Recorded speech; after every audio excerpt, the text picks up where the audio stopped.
Welcome to Heart in a Fight. My name is Daniel. This is my co-host, Omar. Thank you for tuning in. If you checked out our last live, we did a press conference where we invited Pound for Pound in the West Coast branches where we can highlight their bouts, but also speak to the fighters. So tell them what fighters we had on the show. Well, Daniel, from Pound for Pound, we had the lightweight champion in the female division, Deuce. And in the heavyweight division, we had the newcomer in OGC versus the well-established and well-known, the Big Bull. And we also had Breon versus King Mafia. And on the West Coast branch, we had the first female fighter in the West Coast, Kickbox Girl, along with Weddle and Mr. Salas in the light heavyweight division. And then also in the light heavyweight division, we had the much anticipated bout between 619 and $1 Million Hands. Now, the fights are over. The event already passed. So we figured we can bring some of them back on to reflect on their fight and their wins, and then to tell us a little bit about what their future holds. So with that, let's bring on the guests. 619, tell us, is there anything that you are impressed by $1 Million Hands? Absolutely not. I hate that patty cake style. I hate that jab, that flinchy shit. Oh, I hate when I spar with dudes like that. Scared to get hit. I like to come forward. I want to bang.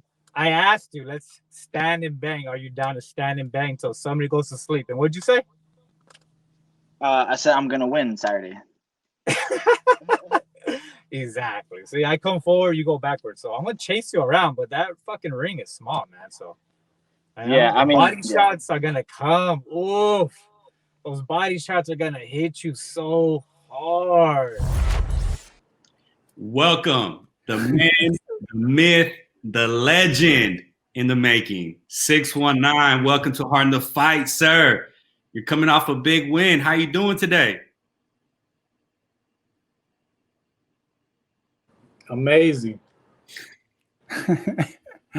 Well, tell us, before we get into the fight, I would love for you to let us know, like, after the press conference, $1 Million Hands was certainly saying that he was going to end you.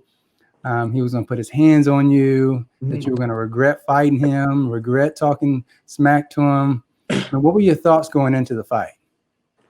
I was going to do what I knew I was going to do. Walk him down, break him, body shots, and he was going to quit and break, and he did, just like I predicted.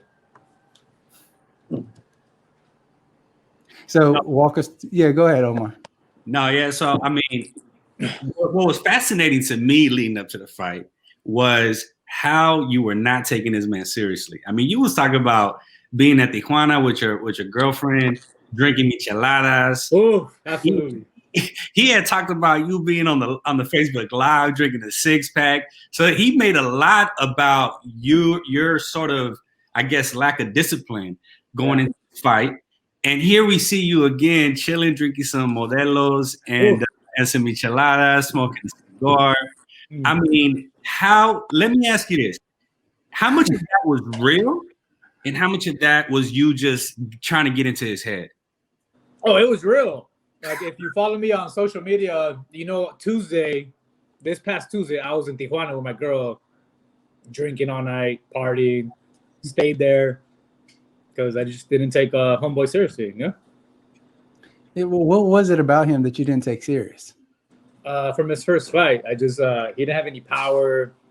He was scared to fight. He was scared to take any chances with a guy that only been training for 2 months. So, and then he posted up his sparring video, and sparring video was more the same, you know, that patty cake style. I knew I was gonna come forward, break him little by little, and he was gonna fold like a beach chair, and he did.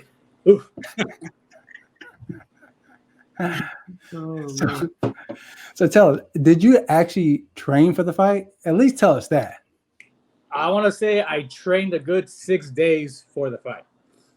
I sparred Saturday to see where I'm at with my boy, who's a heavyweight. He wants to fight for Streetbeefs. He's a big heavyweight, fast hands, hits hard. So once we went 30 minutes nonstop sparring, and I was like, oh, I'm good. I got this. Easy work. Tuesday, Tijuana, here we come, baby. we know. So you talk about sparring partners. I believe. Correct me if I'm wrong, but I believe you fight. You train out of Undisputed in City Heights. Is that correct? Absolutely. City Heights and Game Bread Training Center. Shout out to Nestor, Herman. These guys taught me everything I know, man. These guys used to beat my ass every Saturday in sparring, beat the shit out of me. That's the only way you get good, by getting your ass beat. So tell me this. So we hear that you only train 6 days for this, but on a typical, whether it's before a fight or not, like how often are you in the gym training? Oh, well, I'm always training. Like I never stop boxing. I'll hit up a boxing gym like once a month, move around. I always get asked to spar. Herman, he's a pro fighter. He fights for PFL. So he'll ask me, hey, I need some hard sparring. Can you come in Saturday? And we spar hard. I mean, he tries to knock my head off. Those guys are killers over there. So when you're training with pros that are trying to kill you, literally knock your head off, I mean, dudes like $1 million hands ain't shit. You know what I mean? All right. So we know the day of the fight, you're driving out there and your tires bust. Yeah. Are you worried that you're not going to be? Are you worried that you're not going to be able to make it to the event? Yeah, we had just left San Diego, so we were like in Temecula, and the tire exploded, and I was like, "Oh my god! Like this isn't happening. He's gonna talk so much shit if I don't show up." I was like, "I'm gonna catch a fucking $300 Uber to Palm Springs. Doesn't matter. I have to be there, But luckily, we called AAA and got the spare on there and good to go. So when you arrived, what was the atmosphere like? Did you see him immediately? Yeah, I was looking for him. I saw Weddle. Shout out to my boy Weddle. I saw Weddle right away and asked him, "Where's the Dollar Tree Hands?" He's like, "Oh, he's right there." Oh shit, there he is. All right. And I kind of passed by him. He looked right at me. He looked like he saw a ghost and shit. And I just started pointing to his body and saying, "Get ready, they coming, boy. Woo, they coming." And he just shook. He was shook when he saw me. Actually, Daniel, if you don't mind, I'm gonna go back a little bit to the press conference because, so we had a total of 10 fighters, a total 11 fighters with the Canadian that came onto a press conference, and I got to say, man, and there was even some folks in the comments and even just like my friends and family who watched it who are talking about you and talking about your what do you call it, the art of war that you well as it pertains to the psychological warfare that you unleashed on this press conference. And so tell me, man, where does that come from? You know what I mean? Because you were so cool. I think you were also working. Were you on break? You were in your car chilling. You had your fedora on. You had I was on the way to the barbershop and I said, "Hey, I gotta do this interview thing. I'm gonna be outside." So I was parked outside the barbershop. Okay. But you make sure I get that lineup, the full hog lineup, the beer lineup. Had to look good for Street Beefs next day. That's awesome. But yeah, so tell me a little bit more. Where did you pick this up? I mean, you seem to be in your element when you are, talking mess, and it's you know that it's such a big part of combat sports. Whether we talk about some of the legends like Ali, or even in MMA McGregor or Nick and Nate Diaz, like these cats that have used this throughout their career to break down fighters before they get into the ring or the cage. How did you? Or where did you start to sort of use this as part of your game? Those are my idols right there, man. Ali, McGregor, Mayweather, favorite boxer of all time, the greatest of all time. You know what I mean? That's my idol right there. So yeah, I get all that from him. That comes naturally. I've always been a shit talker, instigator since I was a little kid. You know what I mean? I used to instigate fights at school. Oh shit, he said this about your mom, fool. You gonna let that slide?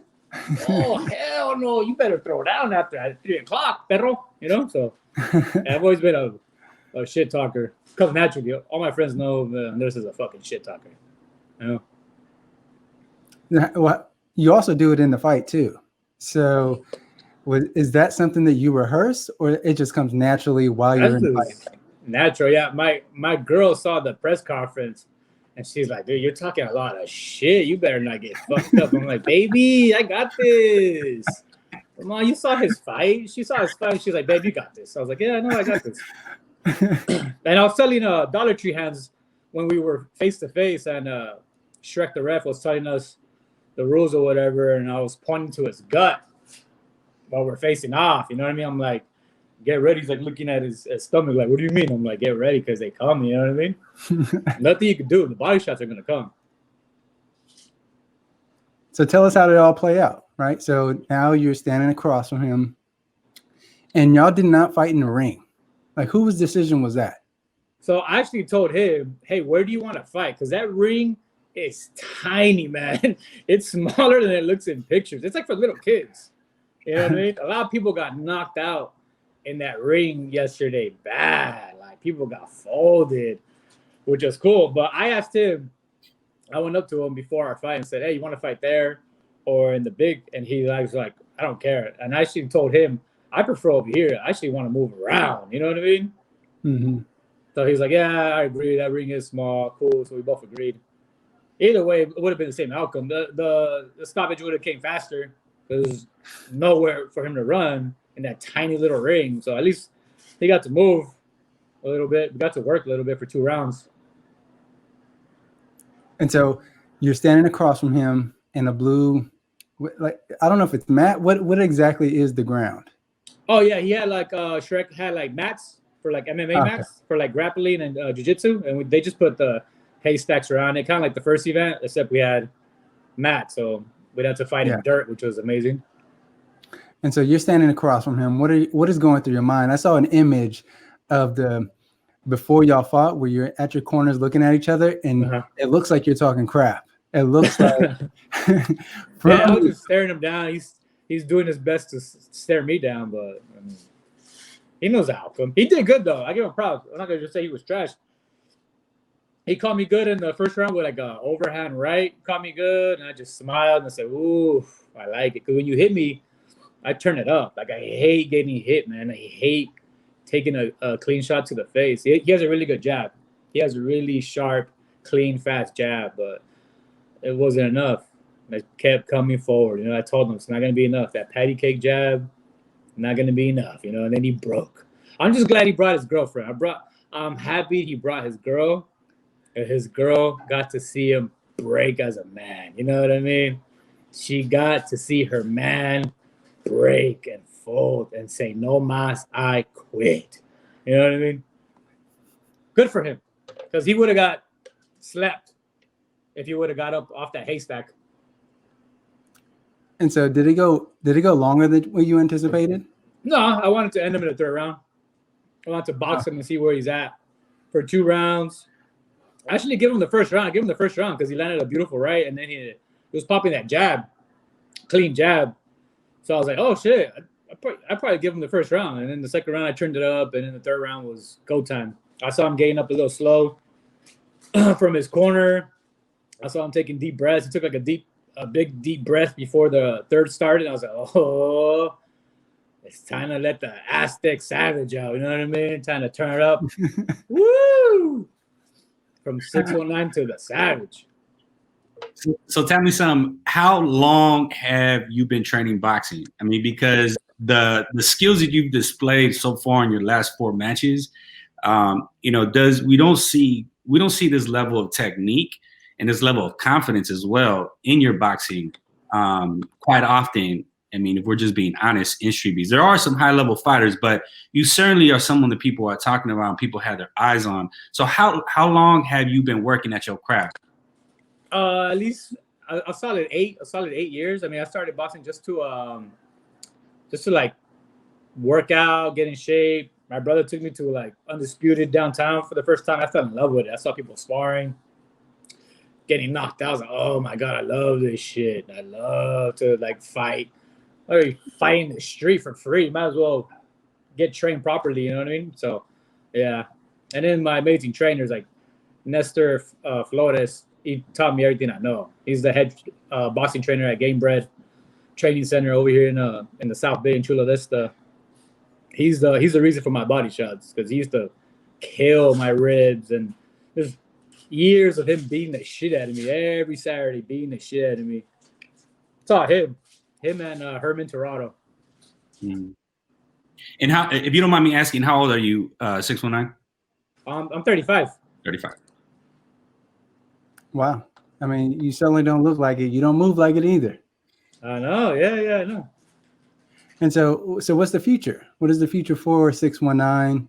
Is it to capture the title at Street Beefs? Yeah, that's the goal. That's the goal. We're gonna give the Canadian a boxing lesson, and then probably move up to heavyweight. Because I mean, after the Canadian, what's left? You know what I mean? Well, you certainly have Venom Black. Oh, Venom Black on the East Coast? Yeah. Oh yeah. I'm a fan. I mean, if we ever do the whole East versus West thing, I mean, obviously after I knock off the Canadian and he concentrates on acting and writing, it'll be me and Venom Black. He's cool, man. I like Venom Black. He's dope. I mean, easy work, but he's good for the East Coast, you know. Let me ask you this. Hold on. What do you mean easy work? That's Venom Black. That dude is dangerous. I don't think he's ever fought a Mexican Aztec savage, though. You know what I mean? So that's different. So you're saying there's no Aztec savages in Virginia. You know what I mean? Let's keep it real. I mean, you certainly, I've actually shared this with you in social media comments that I think you certainly do display that gritty, willing to take a punch to give a punch style. Yeah, absolutely. And so you're certainly a threat to anybody, right? Because of that style, especially for folks who never faced that. You think right when they think they have you, that's when you really turn it on. And sometimes I guess it comes, to their surprise. Let me ask you this, 619, because you've trained. It sounds like you've trained with some professional boxers, right, at Undisputed. So you have been around the ring enough to know what like high quality or high level boxers are, or just high level competition. I mean, Street Beefs is growing right now. I mean, Scarface is talking about Street Beefs expanding to Mexico and the UK. Yeah, I heard about that. So we heard you talk about the future for you in Street Beefs, capturing the West Coast title, potentially doing a coast to coast. But how big do you see Street Beefs getting, or like how? What do you see as maybe your legacy that you would want to leave in Street Beefs? Street Beefs is blowing up, man. You see MMA fighters, pro fighters posting up that they're watching Street Beefs at home, and everybody that fights in is reposting fights. I have a lot of friends that never heard of Street Beefs until they heard that I watch it. Now they're watching Street Beefs because I fight in it. You know what I mean? They're watching it. They're sharing stories and shit like that. But it's blowing up. It's getting huge. I mean, they're gonna hit 2 million subscribers pretty soon. It's gonna be huge, man. It's gonna be huge.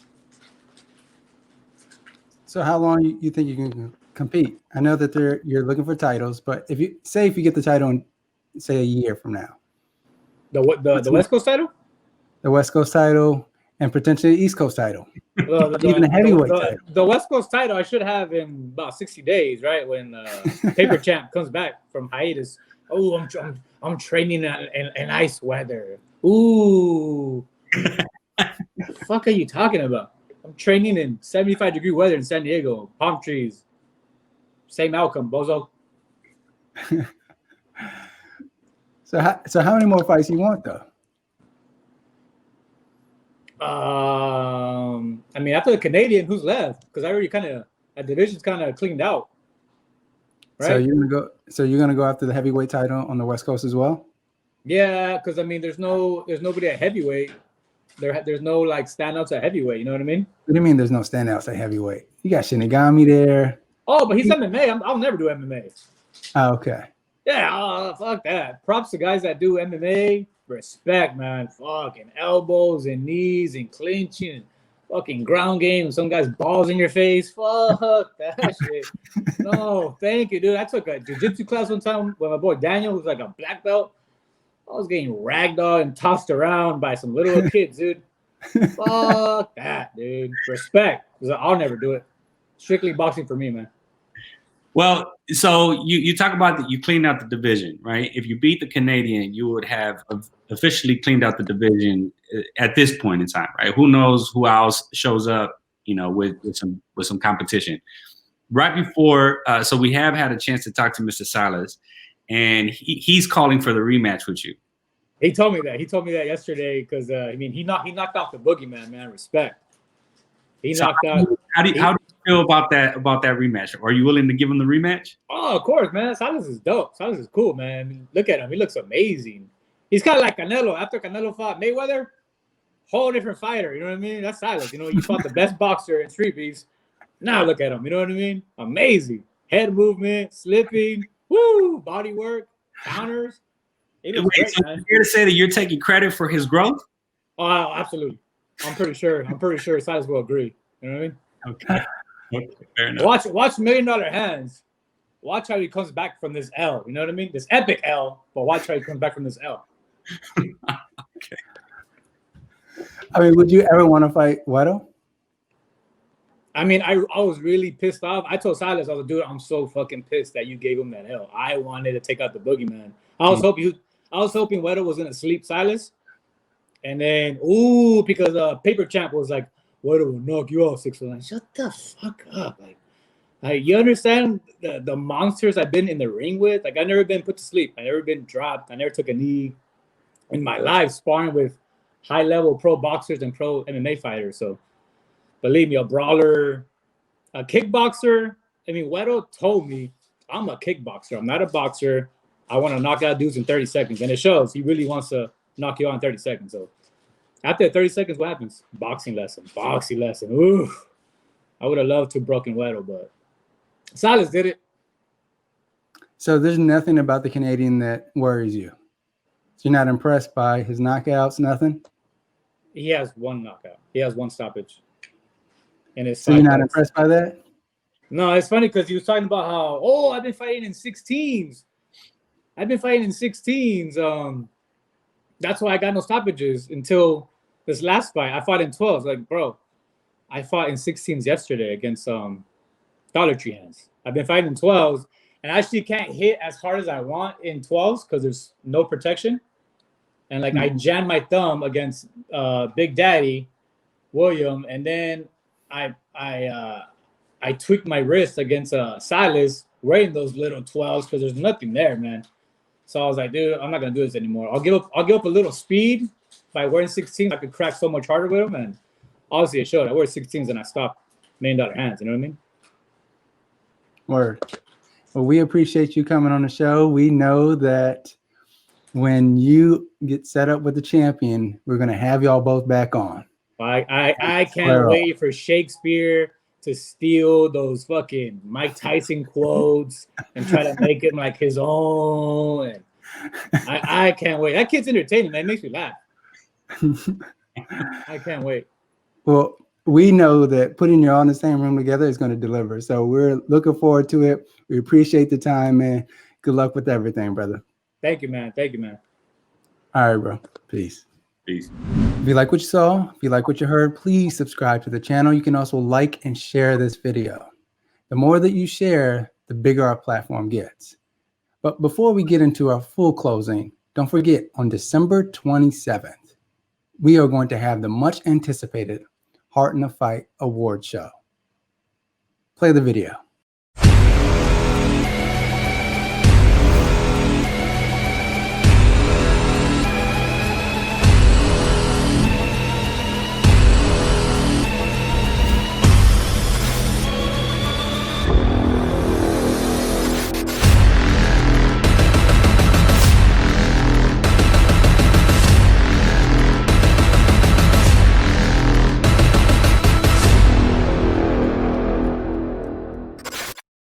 You won't want to miss this, where we'll be crowning this year's winners for Fight of the Year, Male and Female Fighter of the Year, Submission and Knockout of the Year, and the much coveted award, the Heart in the Fight Award for Biggest Heart. So please subscribe to the channel so you can get notified when it goes live. Trust me, as Omar said, you do not want to miss this. Now, if you like what we do, you love how the platform continues to grow, please, if you have a little bit of money, please donate to our Patreon page so that we continue to be more of a groundbreaking, provide more things for y'all. And so we always appreciate all the support you can do for us, and that's one way to do it. Now, until we see you next time, be sure to dig deep and double down on your own commitments to your life.